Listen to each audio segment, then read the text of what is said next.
it's really hard because I've always been super grateful, right? I've never, even through any type of success that I've had, I've never once felt like I should have it or I'm entitled.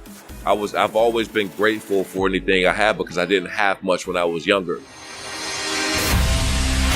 Have you ever heard the phrase becoming the best version of yourself? Yeah, me too. But what does that even mean, and how do we become that person? I'm here to help you navigate through those questions and come up with actionable steps in order for you to live your best life. We've got to discover what we want.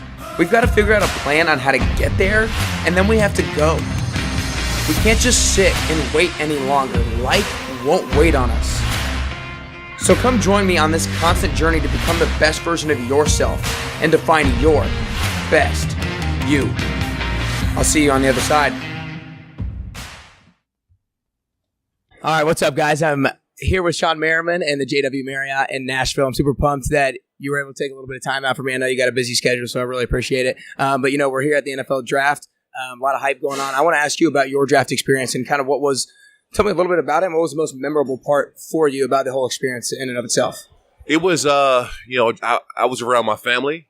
I was invited to the combine, but I started to the draft, but I didn't go. I wanted to be around my friends, coaches, and family because just in case that, something happens and you slip later on in the rounds. I just remember my name being called, and then that day, everything that I worked for paid off. So was it when you what was the rush of feelings like? Was it literally just like all the hope paid off, or was it like now I'm on to the next step? Like what was all going through your head when your name was called? I started to remember all the times of playing backyard football and football on the street, tackle football, and scoring touchdowns and saying like, Deion Sanders or doing the primetime dance and just all the things that I did and people I mimicked as a kid growing up, now I'm playing on the same level. Yeah. And that was really going through my head, man. I said, I can't believe this is happening. And you have that one day where you're celebrating with your family and you realize that now you're in the NFL. And then after that, everything kind of smooths out and you got to get back to work. Right. So you touched on a little bit of your childhood experiences. Did you have any one particular coach or one particular mentor growing up that meant the most to you or that taught you the most?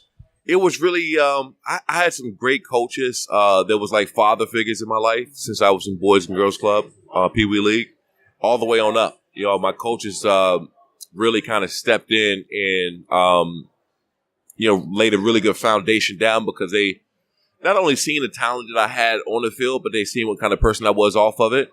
And they were always, if I needed rides from practice, if I needed cleats, if I needed whatever it was, they were there to take care of me. So those guys from Pee Wee League on up into high school really kind of molded me as a young man. Yeah, tell me about some of the lessons they taught you. Obviously, you had this gap with not having that father figure in your life, and they allowed you to, give you equipment and all those sorts of things. But what did they really give you in terms of like life lessons? What gap did they fill for you that you really felt was special to you? Well, one of the biggest things was because I was so talented on the field is being a better person off of it, to give back and be involved in the community and really go back and help people who couldn't help themselves because they were the ones helping me when I couldn't help myself. And that was, for me, was enough for me to say, you know what? They did this for me. They didn't have to. And when I got into the position to be able to help other people, it's when I started to establish different charity foundations and organizations and not only giving back, money, but spending a lot of time because people want to see you. They want to see you giving back, not just handing a check. They want you there and giving a lot of other people hope. Yeah. So like you said, you're kind of giving back to people who were kind of in the similar situations that you are. So you're almost in a sense like going back, giving your younger self advice and lessons and stuff like that. So if you had to give yourself a piece of advice back then and the advice that you give to people, what does that advice sound like? It's really hard because I've always been super grateful, right? I've never, even through any type of success that I've had, I've never once felt like I should have it or I'm entitled. I've always been grateful for anything I have because I didn't have much when I was younger. So it's hard to say maybe you should do things a little bit different, because I was always just really thankful to be in a position I was in, and still, I'm really fortunate, and having been in a position I'm now to even be able to go and get back still to this day, and just really grateful for that. No, I think that's really important. So, what was you got drafted? What was the biggest challenge for you from the transition from college to pro? Like, I know from outside looking in, a lot of people talk about the speed of the game and everything like that. You had pretty good early on success, but what was the biggest challenge for you from the transition from college to pro? Well, athletically, the challenge wasn't there. It was taking everything in. I mean, I was one of the youngest drafted. I was drafted at 20, I believe. So I was one of the youngest drafted players ever at the time. And, to be that young and have that much stuff come at you that fast, it's like, trying to dodge and slow things down. So it was a transition of really becoming kind of a superstar in a way, and becoming more notable and people knowing you, and trying to slow everything down. For the first time, that was, to me, it was all fast. Straight from college, you got the combine, you got your off-season workouts, you get drafted, you go, then you're right in training camp. And so you missed that point of things slowing down for you. And I remember I didn't really catch up to everything until going into my second year, where I had the first full off-season and I can sit back and breathe a little bit. Yeah. So how do you deal with everything coming at you so fast? Like, there's so many different things. Did you have people help you, biggest mentors early on in the NFL that helped you work through these sorts of things and slow things down for you? Yeah, LeVar Arrington was a really close mentor of mine, linebacker for the Washington Redskins. Ray Lewis was another one who, these guys took me under their wing early on. I think that not only have they seen, the talent that I had on the field, but my hunger to be a great person as well. And I was really grateful and thankful for that, because, you can only hope that somebody in their position to kind of go back and give you the time that they didn't really have to do. So did they teach you a particular lesson in terms of blocking out all the noise? Because I feel like that's a huge thing in the NFL. You can't listen to what other people have to say. Did they teach you how to be able to do that, and how to be able to not listen to the critics and the outside noise? Yeah, absolutely. And some of the mistakes they made when they were younger, some of the things they could have done different. They would say, "Hey, this is what I did when I was younger. I would have done this different." Okay. And then for me, I'm smart, man. I like to learn from other people's mistakes. Yeah, so if I learn something, then it's a step that you don't lose. So let's take it and you give it back then. If they told you some things that they failed or they screwed up and they shouldn't have done, what are some things that you would go tell rookie Shawne Merriman that you probably shouldn't do, or just advice that you would give knowing what you know now?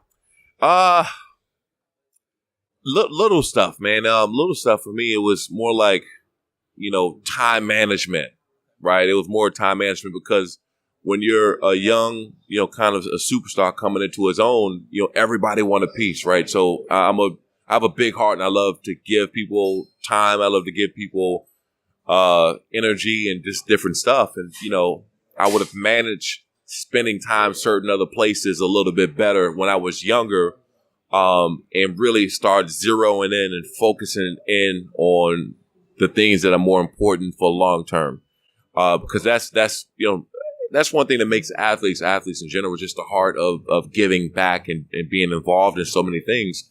To really just cut things down and be more pinpoint focused on the longer term. Yeah, I mean, I think that's a huge lesson for athletes and for everybody in general. Time management, you got to know what is your top priority and know how to allocate your time to those sorts of things. So I think that's really important. Obviously, you have these accolades. You were Defensive Rookie of the Year, right? You're awesome on the field. But is there anything that you might be most proud of that most people wouldn't necessarily think about? For me, it was. Like I said, I've done a lot of stuff with people, giving back in the community, and setting people up with jobs, and built shelters and did all kind of things. And you don't realize the people you help until kind of down the road. I ran into some people not too long ago who I helped out, back in mid 2000s, and they helped them get back on their feet. And you seen how they were doing now, and I literally almost broke down and started crying because this is a person or people that were homeless, who didn't really have much and was practically living on the street. And now they have a family now, and they're successful. Things are going well for them, and that really made me feel good. So those are the things to me. I mean, the football accolades and all that stuff is great. I mean, Pro Bowls and all that, that's great. But the lasting mark you leave with people that they'll never forget for the rest of their life is even cooler. Right. And so staying kind of on a similar type of question, you do a lot of football interviews. You get a lot of questions probably about like the Chargers and a bunch of things that you probably don't want to answer. Is there any particular question that you wish people would ask you more? Maybe about your football experiences, or maybe like off the field type of things, but you wish people would ask you more because you don't have the types of interviews that you would be able to like answer those types of questions? Yeah, it's weird things though. I'm almost an expert in like trademark law and patent and trademark law and stuff like that. I mean, you'd be surprised. I go and give lectures around the country to certain few universities a year on trademark infringement and trademark law and patent. Yeah, so that kind of freaks people out when Shawne Merriman walks in there and start talking intellectual property. They're like, "Oh, how do you know that?" We're just kind of being in the business side of things for a very long time and having the knowledge in it. Yeah. So how did you get into that? I own Lights Out, obviously, and spent a lot of time defending a trademark against really big companies, and throughout that process, you pick up a infinite amount of knowledge. Yeah. Is there a decision that you maybe made early on in your life, or a particular experience that you had? Or is there a particular decision that you made that was the most important decision, but you didn't really realize the significance of it at the time? Yeah, it was trademarking Lights Out. Okay. Because that ended up being big part of my business and the reason why I retired and continue to start doing things with Lights Out. At the time, I just wanted to make some clothes and T-shirts. Thought it'd be cool. Yeah. And it was a nickname of mine since I was 16 years old. So I said, I want to just go ahead and trademark it and sell some T-shirts and do some stuff. And it turned out to be the biggest thing I've done. Yeah, I saw that you got nicknamed in high school when you knocked out 4 people unconscious in the same game.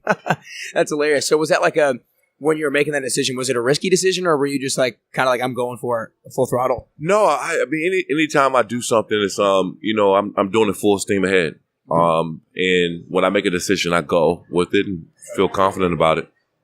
Was there any particular maybe daily habit, whether at practice or outside of practice, that you did in the NFL that was the most important habit that you implemented into your daily life? I would say getting up early for one. Because to do what? Obviously to work out and the regimen and stuff like that. But I was doing it for so long, it actually became a part of my life even now. I'm a 5:30, 6 a.m. I'm up, I'm gone. And that really benefits me because, things are very corporate now. And what I'm doing, it helps me because I'm a morning person. I can just get up out of the bed and go. And that habit, really helped me out because I get a tremendous amount of things done every day. That's awesome. Yeah, definitely. I'm always a big morning person because I feel like you have so much less distractions early on. You just got to knock it out that way because there's only so many random distractions that pop up in the middle of the day, and I'm sure you have 20 more times than I do.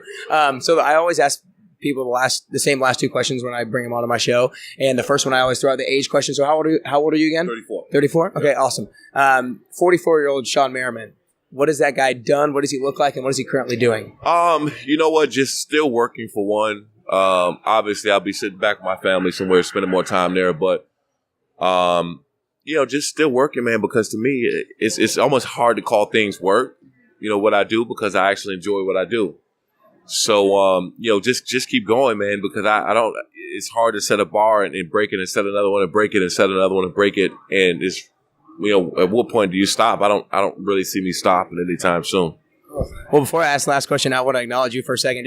I appreciate you taking the time to do this. I mean, you talked a lot about in our conversation how you like to give back. You didn't have to do this. You didn't have to spend 15, 20 minutes with me. So I really appreciate it. I acknowledge you for giving back to all the people who had the experiences that you had, because people like you don't have to do that. So I really acknowledge you for doing that. I think it's really cool. And tell people about your Lights Out brand, where they can find more and learn more about that. Yeah, you can check us out at Lightsoutxf.com, our new MMA league, Lights Out Xtreme Fighting. We got our first event coming up, our first fight May 11th on Fox Sports West and Prime Ticket. Sweet. Good deal. All right, so the last question I always ask everybody, like I said, my podcast is called The Best You Podcast, and I believe that everybody's on the constant journey of chasing down the best version of themselves, and we're always trying to be better today than we were yesterday, that sort of thing. So what I want to ask for you personally is if there are 3 things that you could currently do or 3 things you could currently work on to become closer to that best version of yourself. What are those 3 things you could do or work on? For one is to be consistent. I think that you make a turn for the better, and you go in the right direction when you're consistent. Being more open to change. Sometimes you get stuck in your ways and things work for you for so long that you want to be this way. You don't want to change or do anything else. And the third, I would say, is to keep other people motivated around, not myself personally, because I wake up kind of motivated every day. But what I'm noticing is sometimes when I'm able to talk to people or do things like this, something I might say or do might motivate them. And, since I have so much going on, I have to always keep in mind that it's something I can do or say to get somebody else going in the right direction and just keep people motivated. I love that. Well, I appreciate your time, dude. You got it, brother. Thank you. All right. All right, my man.